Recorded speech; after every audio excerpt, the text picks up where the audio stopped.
for week 2 of digital learning, you guys have a project due. It's called the Coronavirus Video Raft.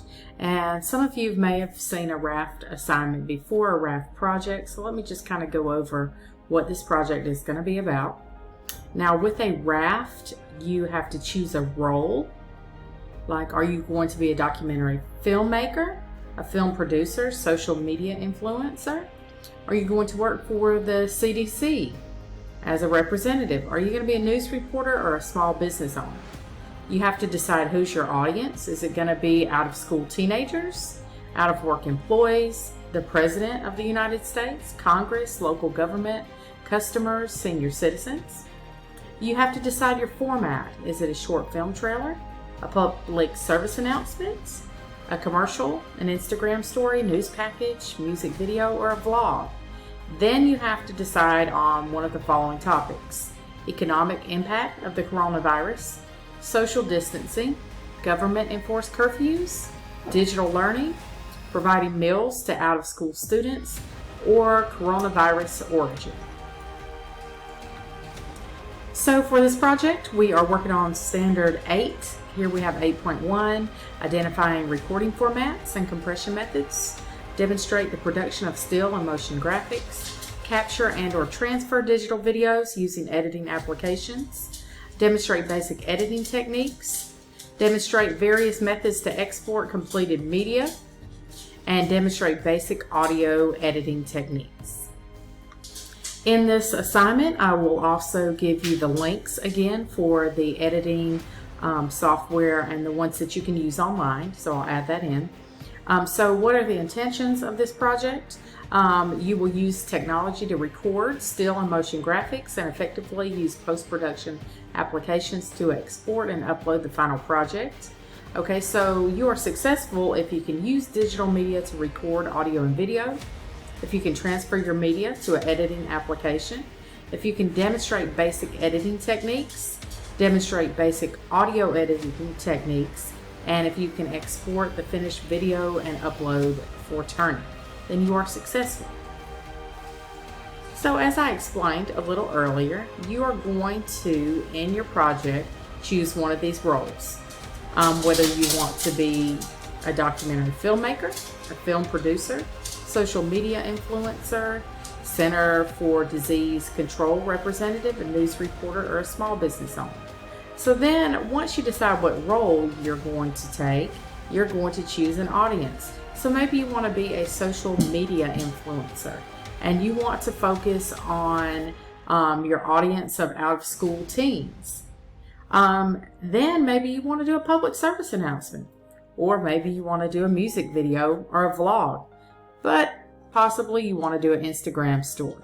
So you may talk to them about social distancing, because there is a problem out there with people just carrying on with their lives like there's nothing going on and they have nothing to be afraid of, or they're immune to things. It's not going to happen to them. So maybe you want to inform out-of-school teens that they need to practice social distancing. Or maybe you even want to talk to them about that school meals are provided at 5 high schools within the county. So you can choose your role, audience, format, and topic, and you are going to create a script or a storyboard. So let's say you don't want to write out the script, but it's always best to have a script, because as you see with my videos, I might have a lot of so, okay in there. You can avoid that. I just did it. So you can avoid that by having a script or a storyboard. Okay, I would recommend a script. Both are not necessary. You do not have to have a script and a storyboard with this. Okay, so you may need someone to help you, or you may be able to prop your phone up just like you do for your TikTok videos, right? So you can shoot your video and edit it. I will give you the links for the online editing programs as well. Or if you completed a video for the last project, then maybe you already have one in mind that you want to use. Okay. Step number 4, you're going to assess your own project using the rubric below. It's a very simple rubric, and let's go to that. Okay. So obviously 20 is the highest number of points that you can get in each category, and that equals 100. So can you use digital media to record audio and video? If you did that, you get 20 points. If you can transfer your media to the editing application, and that's just something as simple as transferring the audio and video footage to the online software or to iMovie. If you decide to use iMovie, you get 20 points for that. Can you demonstrate basic editing techniques? 20 points for that. Can you demonstrate basic audio editing techniques? 20 points for that. Can you export the video and turn it in? You get 20 points for that. So I think this is an easy 100 if you just follow this. You choose your role, your audience, your format, and your topic. You'll see if you do a short film trailer, it's 30 seconds that you have to turn in. If you do a public service announcement, 30 seconds. A commercial, 30 seconds. An Instagram story, 30 seconds. But if you decide to do a news package, a music video, or a vlog, it's a 1 minute requirement, okay? So, also with step number 4, you have to give yourself a grade on this. And you have to give me one paragraph to reflect on how you use the rubric to arrive at the grade that you gave yourself.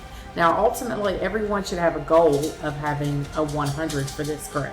So you want to go through the rubric and say, you know what, I've met this requirement, I met this requirement.